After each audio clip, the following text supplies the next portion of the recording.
Salut tout le monde, j'espère que vous allez bien. Ravi de vous retrouver. Je suis avec quelqu'un d'exceptionnel. Il n'y en a que 3 Français. C'était le premier Français. Il n'y en a que 3 Français sur Terre. Et dans le monde, ils sont un peu moins de 150. J'ai regardé tout à l'heure, un peu moins de 150. Il a couru le 100 mètres. En moins de 10 secondes, je suis avec Ronald Pognon. Salut Ronald. Bonjour Guinel. Ça va bien? Ouais, ça va. Tranquille, la forme? Ouais, ça va. Avec le Covid, comment tu gères? Ben, pour ma part, à Paris, j'ai pas eu de soucis parce que moi je travaille tout le temps. Par rapport à mon métier de consulting, j'ai pas eu de soucis, soit télétravail, soit en présentiel, j'ai pas eu de soucis sur ça. Ok, on va revenir sur ce que tu fais maintenant, mais on parle de ta carrière d'abord. Pourquoi l'athlétisme déjà? L'athlétisme, c'est une grande histoire parce que je faisais du foot. Je faisais un peu de foot au François et puis pourquoi l'athlétisme? L'athlétisme ça a démarré notamment on faisait des petits matchs UNSS entre le lycée La Jetée, le collège La Jetée et puis le collège de Trianon. Et puis à partir de ça j'ai commencé à débuter, à faire des courses, des 100 mètres, des 200 mètres et puis... Pourquoi le 100 mètres? Pourquoi pas du poids ou bien du javelot? Mais à la base quand j'ai commencé la clé, Monsieur Mondésir qui était mon professeur de PS m'avait demandé de faire un 1200 mètres à la base. 1200 mètres. Et tu t'en es sorti bien ou pas? Non, pas du tout, j'aimais pas.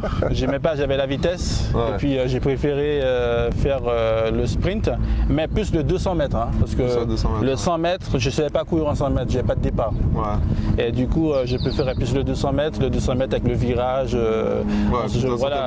Plus à l'aise sur le virage. Et puis quand on se battait contre la force centrifuge, on a l'impression de voler. Et voilà, du coup, c'était assez excitant de courir le 200 mètres en virage. Et puis c'est à partir de là que j'ai vraiment l'athlétisme m'a vraiment plu et puis les déplacements aussi parce que l'athlétisme c'est riche quoi. On partait faire des matchs à l'époque, quand j'étais gamin, je partais faire des matchs en Guadeloupe, les Carifta Games dans la Caraïbe et puis après les grands voyages, les championnats, les différents meetings un peu dans le monde, voilà quand je suis devenu professionnel quoi. Ouais. Mais dis-moi à l'époque, Judy a demandé cette question là aux autres athlètes. Est-ce qu'à l'époque en fait tu pouvais être ici et sportif de haut niveau? Oui, bien sûr, parce que regarde, je l'ai été jusqu'en 2003. J'ai battu le record de France junior en Martinique au stade du Lamentin en 10-19. Après, j'ai fait mes premières sélections seniors quand j'étais en Martinique. J'étais champion d'Europe junior, j'étais en Martinique. J'étais le premier Français de champion d'Europe junior en France et j'étais basé en Martinique. Et c'est après quand j'ai voulu évoluer. Pour évoluer, tu es obligé de partir. Voilà, parce qu'après, quand j'ai fait les championnats du monde à Paris, je suis devenu demi-finaliste à Paris. Et puis j'ai voulu aussi de partir parce que je commençais que j'avais un engouement, même si je m'entraînais super bien avec Jean-Claude Biarquet. C'est lui qui m'a vraiment appris l'athlétisme, le sport, pédagogue. Il était très pédagogue Jean-Claude. Et puis j'ai voulu aller beaucoup plus loin et puis voilà, j'ai fait le choix de partir. C'est un sport super difficile dans la mesure où tu progresses, mais ça se voit pas beaucoup, ça se voit en termes de centièmes. Tu as vécu ça comment toi? Comment tu voyais réellement ta progression? En fait, je vais t'expliquer. Quand j'ai su que je voulais vraiment faire de l'athlétisme, j'étais vraiment passionné par ça. Avec Jean-Claude Bianquet, il m'a vraiment pris sous son aile. Pour te donner une idée, les championnats de France, j'étais cadet 2, d'accord, cadet 2. Les championnats de France, je termine dernier en 22-34. À Paris. J'ai toujours ce chrono dans ma tête parce que je voulais arrêter. Et Jean-Claude m'a dit mais non, c'est ta première année d'athlé, tu es déjà arrivé au championnat de France, même si tu fais dernier, c'est un apprentissage. Et l'année d'après, en espace d'un an de travail, je passe de 22-34 à 20-80. Et je deviens champion d'Europe. Voilà, en un an de travail. Et parce que voilà, il a vu que j'étais un athlète qui était brut, j'avais pas de technique. Il m'a vraiment appris la technique du virage du 200 mètres, comment courir, la résistance et tout ça. Et puis après, c'est un sport qui est un peu ingrat parce que pour ma part, ça a gâché toute ma jeunesse. Je ne me suis pas amusé, j'ai pas allé en boîte, j'ai pas été en discothèque, voilà, des choses parce que je savais que le lendemain, je pouvais m'entraîner, que j'avais des compétitions, voilà, que c'est à ce niveau-là, l'athlétisme, c'était on est obligé de faire attention à son hygiène de vie, à ce genre de choses quoi. Et c'est quoi ton meilleur souvenir sur la piste? Ah, sur la piste, j'en ai beaucoup, hein, mais c'est vrai, les meilleurs souvenirs, ça va être les moins de 10 secondes. Parce que je me suis entraîné pour, c'était mon challenge. Quand j'ai fait moins de 10 secondes, j'étais le 46e homme dans le monde à avoir couru le 100 mètres en moins de 10 secondes. Et puis d'être le premier français, parce que c'était tout le monde courait après ça. Et je peux te dire que ça a changé ma vie, parce que j'étais le petit Ronald, l'espoir du sprint français qui pouvait faire telle chose. Et tout de suite, ma vie, elle a changé. Sans mentir, ma vie, elle a complètement changé. Les sponsors sont arrivés, mon contrat d'Adidas a été multiplié par 100, voilà, tout ça, tout a changé. Et puis j'avais une grosse notoriété parce qu'en fait l'athlétisme c'est un sport amateur, l'athlétisme. Et à partir de ça, moi j'avais une notoriété par rapport à des moins 10 secondes, par rapport au titre de champion du monde, mes différents titres de champion d'Europe et autres. Mais à partir de là, c'est devenu un métier. Du coup, j'ai dû créer une société d'image pour que quand je courais, que je devais vendre mon image, résultat de départ et tout ça, tout ce genre de choses pour pouvoir vivre de l'athlétisme. Jah give me the blessing, someone feeling fine. Say Babylon, well, them a dealing crime. Dirty heart, they so feeling fine. Spiritually, you feel real inclined. Tu as pu en vivre ou ah tu oui, en vis toujours? Bien sûr, j'ai bien vécu parce que l'athlétisme, comme je te disais tout à l'heure, c'est une histoire de notoriété. L'athlétisme c'est un sport amateur et la notoriété que j'avais, c'est par rapport aux titres que j'ai pu avoir, les médailles, le record de France, le record d'Europe du 60 parce que j'étais recommande d'Europe du 60 mètres en salle, la 4e perf mondiale de tous les temps. Et puis à partir de ça, ça ramène des sponsors. Voilà, ça ramène des sponsors. J'étais sponsorisé par Adidas, j'étais sponsorisé par Seat.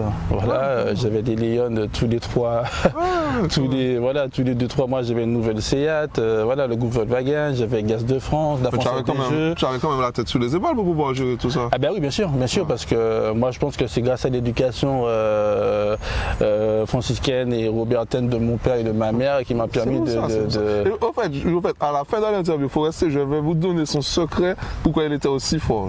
Vous pouvez rester jusqu'à la fin.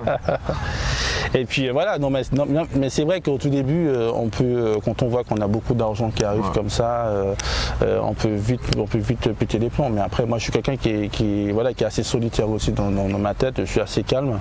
Et puis je suis très posé aussi. Moi je suis quelqu'un que tout cet argent-là, j'ai fait kiffer, j'ai acheté ma maison, j'ai acheté des appartements, je les fais travailler, voilà, c'est ça. Et puis après ma reconversion, j'ai une très belle reconversion dans le domaine du consulting et de l'IT, voilà, du coup, voilà, ce genre de choses qui m'a permis de faire ça. Quel rapport tu as aujourd'hui avec l'athlétisme? Mais le rapport que j'ai toujours avec l'athlétisme, c'est que moi j'aide beaucoup les jeunes, même si que je n'entraîne pas, mais je donne des conseils. J'ai souvent des jeunes qui m'appellent, qui me demandent des conseils sur un départ, quel temps de pied qu'il faut mettre au sol, comment prendre un virage, comment bien virer, comment se battre contre la force centrifuge dans le virage. Voilà, ce sont ces conseils-là que je donne, comment être assidu à l'entraînement, voilà, ce genre de choses. Et puis après, il faut dire que l'athlétisme c'est une école de vie.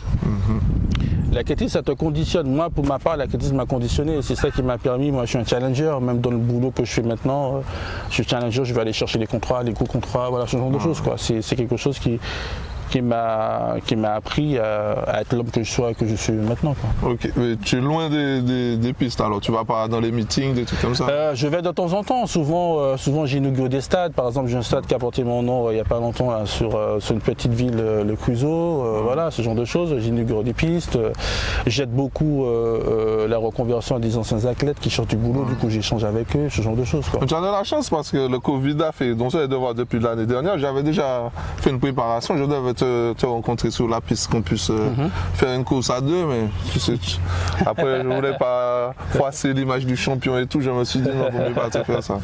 Parle-nous de ton rapport avec la cuisine, parce que je te vois mettre un tas de plats et tout, on va te voir dans le meilleur pâtissier ou bien dans un truc bientôt. On me l'a proposé. Non mais la cuisine c'est une histoire, c'est une grande histoire d'amour, ça vient déjà de ma défunte mère. Moi je cuisine depuis l'âge de, on va dire 8-10 ans, quoi. Voilà, quand elle partait travailler, j'avais ma petite sœur Béatrice à s'occuper, il fallait allumer comme d'habitude, tu coupes les bananes jaunes, tu apprends à faire les trucs. Non, voilà. Mais là, tes plats, là, c'est des plats de grande cuisine et tout, là. Là, c'est vrai que les plats, quand tu parles là sur Insta, c'est vrai que moi, je me suis spécialisé dans le stylisme culinaire. Le stylisme culinaire, c'est le goût, la couleur, les différentes textures. Voilà, c'est un peu plus poussé que le gastro. Mais voilà, c'est vrai que j'envisage de monter un truc autour d'un restaurant sur la gastronomie et autres. Mais le Covid est arrivé, du coup je laisse traîner encore un peu. Mais je pense faire un truc autour de la cuisine, soit déjà bientôt là j'ai un bouquin qui va sortir, je vais sortir des recettes de cuisine d'antan, de ma mère, tout ça que je vais un peu revisiter. Oui. Voilà, toutes les photos. Tu m'envoies un bouquin, je vais le faire gagner par. Ah bah oui, bien sûr, ça. Et puis c'est vrai que pour moi la cuisine ça me détend quand je sors du boulot, ça me détend de créer un petit truc assez sympa, voilà, ça me détend. Et tes enfants ils aiment bien ça? Ah oui, Océane, ma fille, elle adore ça. Moi je suis pas très pâtisserie, je déteste de faire la pâtisserie. Parce que voilà, j'essaie de m'y mettre, mais voilà, elle aime bien mes plats, ça va. Voilà. Okay. Et tes enfants sont dans le sport ou pas du tout? Non, pas du tout. Ma fille, elle n'est pas passionnée par le sport, elle est à fond sur ses études. Là, elle passe en 6e, voilà, elle c'est plus le dessin, lire, les bouquins, des trucs comme ça. Mais elle n'est pas passionnée par le sport. Mais ils savent que papa il est particulier quand même dans le sport. Oui, bien sûr, elle le sait. Les gens le martèlent souvent à l'école quand elle fait le PS, ça la chagrine un peu, c'est un peu embêtant. Pareil pour ma soeur, je m'appelle ma soeur Béatrice, c'est de l'athlétisme, elle a participé au JO de la jeunesse, tout ça, mais à chaque fois qu'on faisait la réflexion, ouais mais ton frère avait ci, ton frère avait ça, du coup ça les dégoûte un peu. C'était lourd à porter. C'était lourd à porter, mais voilà, c'est comme ça. Je t'ai demandé ton meilleur souvenir, je t'ai pas demandé le plus mauvais sur la piste. Moi le plus mauvais c'est, on va dire 2005. 2005, quand je fais mon 10 secondes, championnat du monde à Helsinki, j'avais la 5e perf mondiale de l'année en fait, la 5e perf de l'année. Et j'aurais pu être en finale, mais j'ai mal géré ma gestion de course parce qu'à l'époque c'était 4 tours. Il y a les séries, les quarts de finale, les demi-finales et la finale. Et durant les 3 tours, j'ai pas géré les 3 tours en fait. J'étais à fond sous les 3 en fait. Et voilà, et j'étais cramé pour la finale. C'est plus ça ma vraie déception. Et puis là maintenant, tout a changé. Il n'y a plus les séries. Maintenant c'est 3 tours. Voilà. 3 tours et puis... voilà, maintenant c'est beaucoup plus facile la qualification sur la finale. Ok. On va terminer avec le quiz que je fais habituellement. Si tu ne fais pas d'athlétisme, tu fais quel sport? Ça peut être foot ou rallye. J'adore le rallye. J'adore le. Tu as déjà essayé un peu? Oui, beaucoup. Quand j'ai arrêté l'athlétisme, j'ai fait de la Clio Cup, notamment pour Renault, comme driver gentleman. J'ai fait ça pendant 1 an et demi. Ça t'a plu? Ouais, j'adore ça. Et je suis un grand fan de Simon Joseph. Qui n'est pas fan de Simon? Je l'ai interviewé en plus déjà. Ouais. Simon, j'aime bien. J'ai pu beaucoup échanger avec lui sur ça. Et puis il y a pas mal de Simon, Joragnotti. Moi, je suis un fanat j'adore les voitures. Ouais. Ok. Et à l'inverse, quel sport tu n'aurais jamais pratiqué? Je pense l'équitation. L'équitation? Ouais, pour moi, je vois pas l'intérêt de faire un sport comme ça. Pourtant, c'est un sport qui est bien, mais non, ce sera. En général, on dit le cyclisme. Tu vas faire du cyclisme? Oui. Moi, j'aime bien, ouais. Parce qu'en fait, le cyclisme, c'est pas très loin de la clé. C'est pas très loin de la clé parce que c'est pour travailler la puissance des quadrilles et les sprinters, on est très bon. Sur la puissance watt du quadriceps. Ok. Donne-moi ta plus grosse qualité et ton plus gros défaut. D'abord sportivement et ensuite humainement. Waouh, la plus grosse qualité. C'était pas ton départ visiblement. Si, pourtant oui. Tu l'as travaillé après. Ouais. Quand j'ai fait le record d'Europe, c'était le départ. Pour donner un autre exemple, j'ai fait une course contre Bolt à Ostrava. Sur un meeting, on était devant lui jusqu'aux 90 mètres. Ouais. Et Bolt, parce qu'en fait le 100 mètres, il y a 3 phases. Tu as la phase de départ, la phase d'accélération et la phase de décélération. Et la phase de décélération se trouve aux 10 derniers mètres. Et c'est là que normalement les vrais sprinteurs, la vitesse elle chute. Et là on était devant Bolt là. On s'est dit c'est bon, on l'a eu. Et lui Bolt, c'est lui qui accélère, voilà. Et Bolt comme il est grand, c'est là qu'il accélère par rapport à sa foulée. Et puis c'est un coureur de 2, il a plus de casse que les vrais sprinteurs. Et c'est là qu'il nous a battus. On s'est dit mais c'est pas possible quoi. Il restait que 10 mètres, on était devant le mec quoi. Et il nous a battus, il a fait 9,96. Moi je fais 2 en 10-10, tu vois, c'est pas très. C'était juste ça quoi. C'était juste ça, c'était pas très bien et voilà. Mais jusqu'au là on croyait qu'on avait battu quoi. Et défaut, il te manquait quoi pour faire mieux que 9,99? Défaut, en fait les 9,99 pour ma part ça arrivait trop tôt. Parce que j'étais pas assez musclé pour prétendre de courir en 9. Parce qu'en fait, mon record absolu à l'entraînement, c'est 9,75. Ouais. Voilà, j'ai fait des gros chronos à l'entraînement. Les 9,99, quand on regarde la course, je pars en talent fait ces 10 derniers mètres. Je perds en gros plus d'un dixième. J'aurais pu courir en 9,90 facile. Mais c'est arrivé trop tôt, quoi. Vous savez, ce sont des choses qu'on peut pas. Les moins de 10, c'était la course parfaite, quoi. Mais malgré que c'était une course parfaite, mais il y avait des défauts sur la fin, quoi. Okay. J'ai pas su garder monter mes jambes le plus longtemps possible, quoi. Parce que ça va trop vite, quoi. Ok, et humainement parlant? Humainement, je suis un challenger et voilà, moi je me remets en question tout le temps. C'est ça qui me permet de vivre, quoi. Si on reste sur ses acquis, on vit pas, quoi. On se laisse aller et c'est pas top. Ça donne toujours des challenges? Ouais, toujours. Ok, et défauts? Et défauts, je suis peut-être trop perfectionniste. Ouais. Ah ouais, c'est pas un défaut, ça? Si, ça peut être un défaut, hein. Sur des choses, ça peut être un défaut, quoi. Okay. Parce que quand on fait de la création, quand on crée quelque chose et puis qu'on veut que ce soit comme ça peut être un défaut, quoi. Ok, drapeau rouge, vert, noir ou pas d'avis sur ce sujet? Si, rouge, vert, noir. Sur ma voiture en métropole, j'ai le petit drapeau sur ma plaque de voiture. Alors du coup, sur ma plaque, voilà. Qu'est-ce que tu dirais à un jeune qui hésite à se lancer dans l'athlétisme? Tu lui dirais quoi? Que c'est un sport qui est très difficile, que c'est ingrat, mais c'est un très très bon sport parce que humainement, ça va lui apporter beaucoup de choses dans la vie. Et s'il a envie de voyager comme moi, parce que moi, quand j'ai vraiment fait de l'athlé, c'était les voyages, parce que je me disais que je quitte ma Martinique natale, je partais à Santiago du Chili pour les championnats du monde, j'arrivais jusqu'en Chine, après je partais à Edégou, voilà. Et ce genre de choses-là, ça m'a permis de connaître un peu le monde entier, de connaître un peu la planète, et c'est quelque chose, mais c'est vrai que c'est un sport qui est très très dur, quoi. Et puis aussi ça forge le caractère aussi. C'est où le plus bel endroit où tu as été? Pour moi, le plus bel endroit, c'est un petit meeting que j'ai fait en Italie, qui s'appelle Rigetti. C'est une petite ville qui est à 2 heures de Rome, mais c'est dans les montagnes en fait. Et en fait, ça a gardé l'authenticité de l'Italie de l'époque, et c'est super mignon. Et la piste elle est super rapide. Chaque fois que j'y allais là-bas, je faisais ma season best. Quand même. Et puis l'endroit que j'aimais pas, c'est j'étais au Maroc. Maroc, j'ai gagné. C'est un meeting international. Un gros meeting international avec des Américains et autres. Je gagne le 100 mètres. On est dit de faire un tour d'honneur. Puis on a des jets de pierre, des gens nous lançaient des trucs. C'était le bordel, quoi. Ça, c'est un mauvais souvenir. On dit que les jeunes aiment beaucoup moins le sport. Tu penses quoi de ça, toi? Oui, parce que c'est normal. Ça évolue. Parce que regarde, quand on était gamin, on n'avait pas internet. Voilà, pour nous le sport c'est un défouloir. Maintenant les jeunes ils ont leur tablette, ils ont TikTok, ils se déplacent plus, ils sont à fond sur la play, c'est pas pareil. Comment on ferait pour les ramener au sport et de laisser leur tablette justement? Ouais, ben c'est la nouvelle génération, ils sont faits comme ça, quoi. Voilà, il y en a qui sont vraiment passionnés. Moi, je pense que c'est aux parents aussi d'aider un peu les enfants, de les accompagner. Parce que souvent, des fois, les enfants, moi j'ai vu ça en athlé, les parents inscrivent bien les enfants et puis les parents sont tellement sur l'enfant que ça dégoûte l'enfant de faire du sport. Peut-être de laisser de proposer aux enfants de faire des omnisports, de faire plusieurs types de sports et puis d'être là avec eux, de les accompagner, quoi. Quand je discute avec les sportifs qui ne sont pas devenus pros, ils me disent qu'ils n'étaient pas assez entourés. Est-ce que toi, tu t'es bien entouré?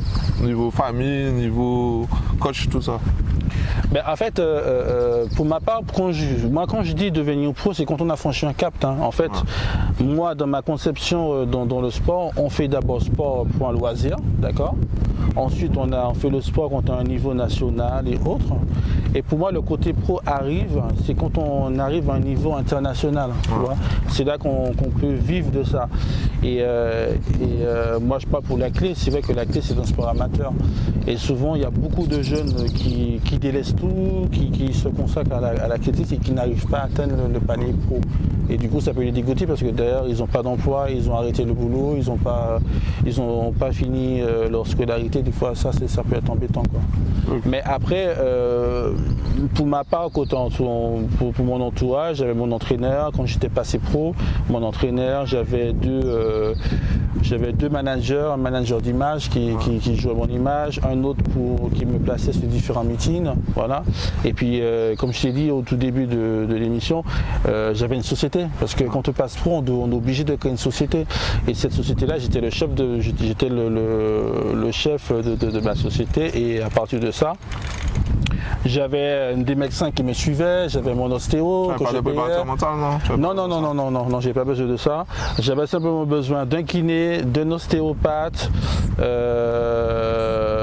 d'un nutritionniste, parce que je suis tout seul. Hein.